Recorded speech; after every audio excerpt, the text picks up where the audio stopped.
Hello, नमस्कार, आदाब, सत श्री अकाल और अस्सलाम वालेकुम। मैं हूं मोहम्मद अहमद काज़मी, लेकर आया हूं आपका पसंदीदा कार्यक्रम नज़र दुनिया पर। अमेरिका की हाउस स्पीकर नैन्सी पेलोसी आज ताइवान का दौरा मुकम्मल करके साउथ कोरिया पहुंच गईं। उन्होंने ताइपाई में ताइवान की प्रेसिडेंट और पार्लियामेंट स्पीकर के साथ मुलाकातें की और ताइवान की आज़ादी की जद्दोजहद के लिए हर तरह की मदद देने का वादा किया। लेकिन दूसरी तरफ चीन ने ताइवान के आसपास समंदर में फौजी मशक़ें शुरू कर दी हैं, जिसकी वजह से ताइवान को अपनी मुसाफिर उड़ानों के लिए भी ऑल्टरनेट रास्तों के लिए पड़ोसी मुल्कों से बात करने पर मजबूर होना पड़ा है। चीन ने बीजिंग में तैनात अमेरिकी एम्बेसडर को फॉरेन मिनिस्ट्री में तलब करके सख्त एतराज दर्ज किया है। इसके अलावा चीन ने खास निशानों के खिलाफ फौजी कार्रवाई करने का भी ऐलान किया है। अब चीन ने ताइवान को वापस मेनलैंड में शामिल करने के प्रोसेस को तेज करने के भी इशारे दिए हैं। पेलोसी के दौरे से नाराज चीन ने ताइवान के खिलाफ तिजारती पाबंदियां भी लगा दी हैं। ऐसा लगता है कि नैन्सी पेलोसी ने ताइवान का दौरा करके इलाके में तनाव बढ़ाकर अमेरिकी हथियारों के बेचने के लिए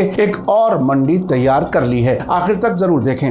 अगर आपने अभी तक media star world YouTube channel subscribe नहीं किया है तो सब्सक्राइब कर लें और घंटी दबाना ना भूलें। और अगर आप हमें फेसबुक पर देख रहे हैं तो हमारे पेज को लाइक करें ताकि हर नई वीडियो की खबर आपको सही वक्त पर मिल सके। खबर में आगे बढ़ने से पहले बता दूं कि आज ही सुबह ताइवान की डिफेंस मिनिस्ट्री ने एक ट्वीट करके ऑनलाइन अफवाहों के जवाब में कहा है कि चीन की पीपुल्स लिबरेशन आर्मी PLA की तरफ से ताइपाई के ताइवान इंटरनेशनल हवाई अड्डे पर कोई मिसाइल हमला नहीं हुआ है और हवाई अड्डा हमेशा की तरह नॉर्मल काम कर रहा है। हम इस अफवाह की सख्त मजम्मत करते हैं और सोशल मीडिया इस्तेमाल करने वालों से प्रोपेगेंडा नहीं फैलाने की अपील करते हैं। CNN के मुताबिक नैन्सी पेलोसी ने ताइवान के लिए आयरन क्लैड सपोर्ट यानी ताकत के साथ समर्थन का वादा किया है। नैन्सी पेलोसी ने आज ताइवान से साउथ कोरिया के लिए रवाना होने से पहले अपने ट्विटर पर ताइवान की पार्लियामेंट के डिप्टी स्पीकर त्साई ची-चोंग के साथ मुलाकात की तस्वीरें पोस्ट की।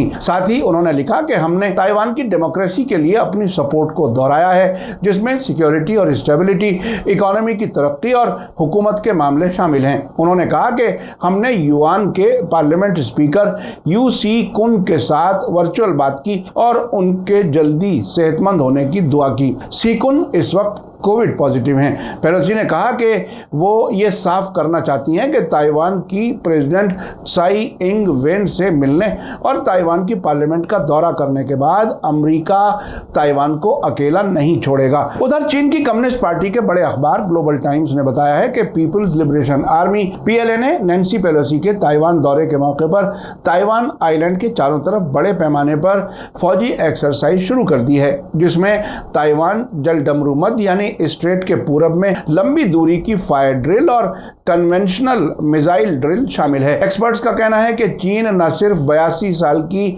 अमेरिकी लीडर को निशाना बना रहा है, बल्कि अलगाववादी मांग करने वालों के खिलाफ कैंपेन पर फोकस करते हुए ताइवान को दोबारा मेनलैंड चीन में शामिल करने के प्रोसेस को मजबूती से तेज कर रहा है।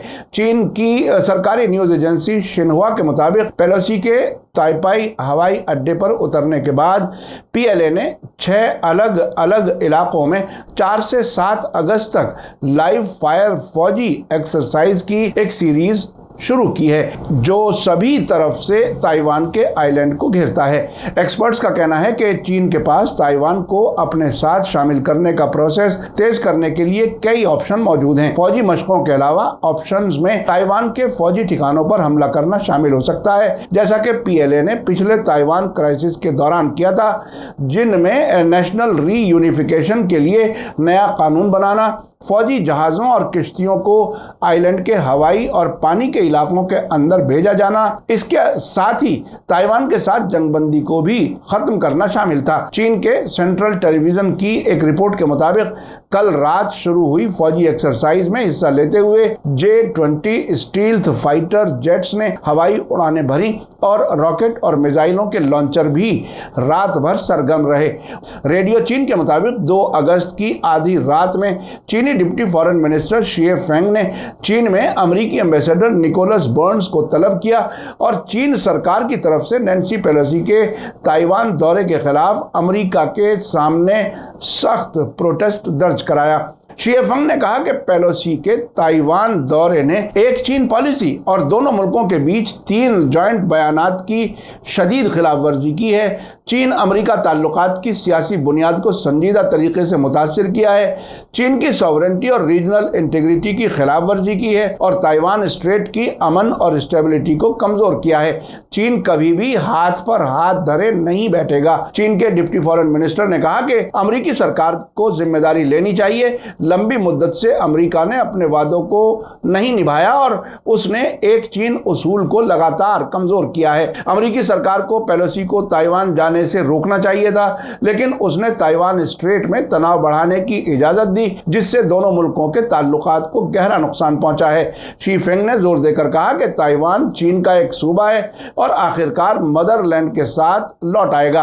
किसी भी मुल्क या ताकत को चीनी सरकार और लोगों की नेशनल सॉवरेंटी और इलाकाई अखंडता की हिफाजत करने, नेशनल रीयूनिफिकेशन और नेशनल शक्ल इख्तियार करने के लिए मजबूत इरादे और विल पावर की सलाहियत को कम करके नहीं आंकना चाहिए। ग्लोबल टाइम्स के मुताबिक पेलोसी के ताइपाई के सोंगशान हवाई अड्डे पर पहुंचने के कुछ ही देर बाद चीनी foreign ministry, national people's congress की परमानेंट कमेटी, चीनी कम्युनिस्ट पार्टी की सेंट्रल कमेटी के ताइवान मामलों का ऑफिस, चीनी people's political consultant conference, national committee की फॉरेन मामलों की कमेटी समेत 5 चीनी अथॉरिटीज और नेशनल डिफेंस मिनिस्ट्री ने दौरे की मजम्मत करते हुए बयान जारी किए, जिससे चीन अमेरिका ताल्लुकात की सियासी बुनियाद को सीरियस नुकसान पहुंचा है और ताइवान की आज़ादी चाहने वालों को सख्त मैसेज भी पहुंच गया है। इसी बीच ईरान के प्रेस टीवी ने कहा है कि नैन्सी पेलोसी के ताइवान दौरे के जवाब में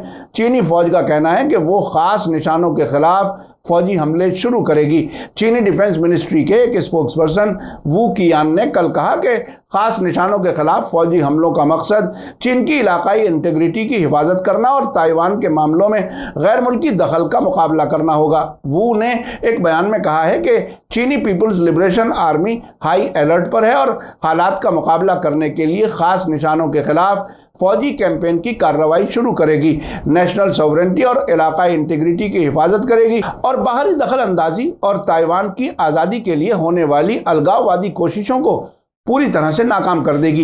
पेलोसी के ताइपाई इंटरनेशनल एयरपोर्ट पर पहुंचने के फौरन बाद चीन की तरफ से वार्निंग दी गई थी। अलबत्ता यह साफ नहीं है कि चीनी फौज कहां निशाना बनाएगी या इस तरह की कार्रवाई कब करेगी। रेडियो चीन की एक और रिपोर्ट के मुताबिक फॉरेन मिनिस्टर वांग यी ने आज एक तकरीर में कहा है कि नैन्सी पेलोसी ने चीन के ताइवान इलाके का दौरा करके सीरियस तरीके से एक चीन पॉलिसी की खिलाफ वर्जी की है, चीन की सॉवरेंटी को बर्बाद किया है और खुले तौर पर सियासी चुनौती दी है। उनकी कार्रवाई से चीनी अवाम में बड़ा गुस्सा है और इंटरनेशनल कम्युनिटी ने भी इसकी बड़े पैमाने पर मुखालिफत की है। इस वाक़े ने एक बार फिर इस बात को कंफर्म किया है कि कुछ अमरीकी सियासी लीडर चीन अमरीका ताल्लुकात को ख़राब कर रहे हैं और अमरीका ताइवान स्ट्रेट के अमन और इलाकाई स्टेबिलिटी को सबसे ज़्यादा तबाह करने वाला मुल्क बन गया है। चीन के फॉरेन मिनिस्टर वांग यी ने आगे कहा कि ताइवान चीन का हिस्सा है और नेशनल यूनिटी एक रुझान भी है। हम ताइवान की आज़ादी चाहने वाली अलगाववादी ताकतों और बाहरी ताकत को कोई मौका नहीं देंगे। अमेरिका को चीन की तरक्की को रोकने और कमजोर करने के बारे में सोचना भी नहीं चाहिए। चीन ने अपनी हालत के मुताबिक तरक्की का सही रास्ता चुना है।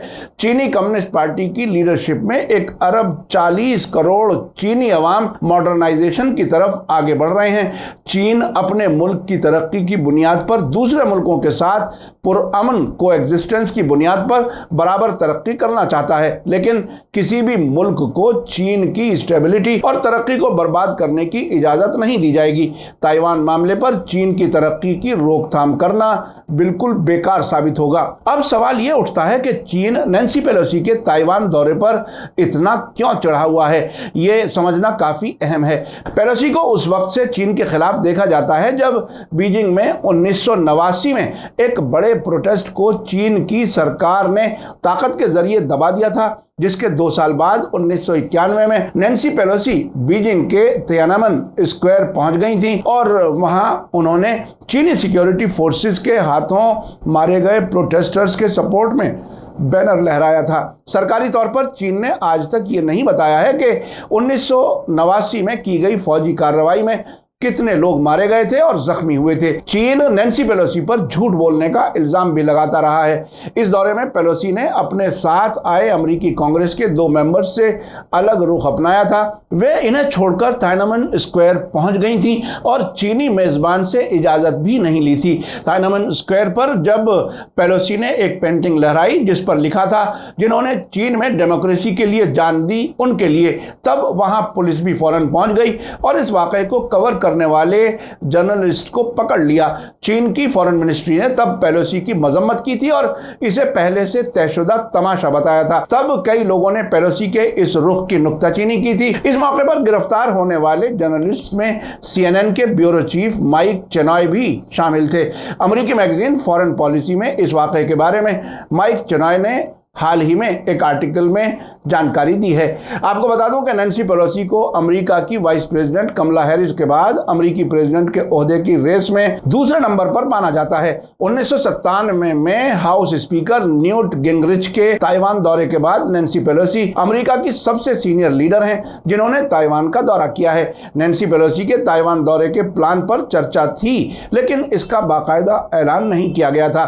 पेलोसी अमेरिकी कांग्रेस के 5 मेंबर्स के डेलीगेशन के साथ सिंगापुर, जापान, साउथ कोरिया और मलेशिया के लिए निकली थी, लेकिन बाद में कल सुबह अचानक ये बताया गया कि वे ताइवान देर रात पहुंच रही हैं। बीबीसी के मुताबिक कहा जा रहा है कि नैन्सी पेलोसी के इस दौरे को अमेरिकी प्रेसिडेंट जो बाइडेन ने सपोर्ट नहीं किया है। चीन इस दौरे से काफी नाराज है। उसका कहना है कि पेलोसी को रोकना जो बाइडेन की जिम्मेदारी थी। यह भी कहा जा रहा है कि पेलोसी को रोकने की कोशिश व्हाइट हाउस ने की थी। हाल ही में प्रेसिडेंट बाइडेन ने कहा था कि फौज का मानना है कि यह कोई अच्छा आइडिया नहीं है। आपने देखा कि अमेरिका की हाउस स्पीकर नैन्सी पेलोसी का ताइवान दौरा होने से अमेरिका और चीन के बीच कितना तनाव बढ़ा है। रूस और नॉर्थ कोरिया जैसे मुल्कों ने नैन्सी पेलोसी के दौरे की मजम्मत की है और चीन का साथ दिया है। अब हालत यह हो गई है कि इस पूरे इलाके में जंगी माहौल बन गया है। चीन इलाके में बहुत बड़े पैमाने पर फौजी एक्सरसाइज कर रहा है जिसमें खतरनाक किस्म के हथियारों का इस्तेमाल किया जा रहा है। जानकार लोगों का कहना है कि इस दौरे से अमेरिका के हथियारों के लिए एक और मंडी तैयार हो गई है। अमेरिका में मेंबर पार्लियामेंट बहुत से कारोबारी घरानों और हथियार बनाने वाली कंपनियों के लिए पैसा लेकर लॉबिंग करते हैं। मेरा यकीन है कि अगर इस पर तहकीक की जाए तो उनके हथियार बनाने वालों से कनेक्शन साफ मिलेंगे। मीडिया स्टार वर्ल्ड लगातार नजर बनाए हुए है। इसी के साथ मुझे दीजिए इजाजत। आज का एपिसोड कैसा लगा कमेंट्स में जरूर लिखें। थैंक यू, धन्यवाद, शुक्रिया। जय भारत, जय हिंद। मीडिया स्टार वर्ल्ड के और वीडियो देखने के लिए हमारे चैनल को सब्सक्राइब करें और सीधे नोटिफिकेशन पाने के लिए बेल आइकन दबाएं।